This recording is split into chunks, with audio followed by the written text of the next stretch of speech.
மதியானம் லஞ்சுக்கு எங்கேயாவது வெளியே போய் சாப்பிட்லான்னு ஹஸ்பண்டும் நானும் டிசைட் பண்ண இடம் தான் கருமாத்தூர் பக்கத்தில் இருக்க Kanagu mess. So Kanagu mess வந்து மதுரையில் இருக்க எல்லாருக்குமே ஓரளவுக்கு தெரியும். வெளியூர்லேருந்து கூட வந்து சாப்பிடுவாங்க இந்த ஹோட்டலில். ஒரு சின்ன இடம் தான், ஆனால் இந்த ஹோட்டலுக்குன்னு ஒரு யூனிக் செட் ஆஃப் கஸ்டமர்ஸ் வந்து இருக்கிறாங்க, ரெகுலர் கஸ்டமர்ஸ் இருக்காங்க. மத்தியான டைமில் போனால் ரொம்ப ரொம்ப கூட்டமாக இருக்கும். நாங்களே ஆக்சுவலாக ஒரு 2:45 ஆகிடுச்சு நாங்கள் போகிறதுக்கு. ஸோ அந்த மெயின் கூட்டம் வந்து கொஞ்சம் குறைஞ்சிருச்சு அப்படின்னு சொல்லலாம். இதில் வந்து இந்த ஹோட்டல் ரொம்ப ஸ்பெஷலாக இந்த வீட்டு முறை சாப்பாடு தான். ஆக்சுவலாக வீட்டு சாப்பாடு மாதிரியே இருக்கும். நாங்கள் பிரியாணி வாங்கல, இன்றைக்கி ஒயிட் ரைஸ் தான் வாங்கினோம். ஸோ ஒயிட் ரைஸ் வாங்கி நான் நாட்டுக்கோழி கிரேவி வாங்கினேன். அப்புறம் தயிர் வெங்காயம் கூட்டெல்லாம் அவங்க வந்து வச்சுட்டாங்க. அப்புறம் ஹஸ்பண்ட் வந்து ஒரு மட்டன் கிரேவி வாங்கினார். மட்டன் கிரேவியுமே நல்லா இருந்ததுங்க.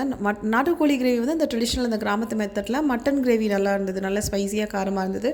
அப்புறம் ஒரு வாத்து கிரேவி ஒன்று அவங்க காம்ப்ளிமெண்ட்டாக கொடுத்தாங்க. அப்புறம் வந்து சைடிஷ்க்கு வந்து ரத்த பொரியல் வாங்கியிருந்தோம்.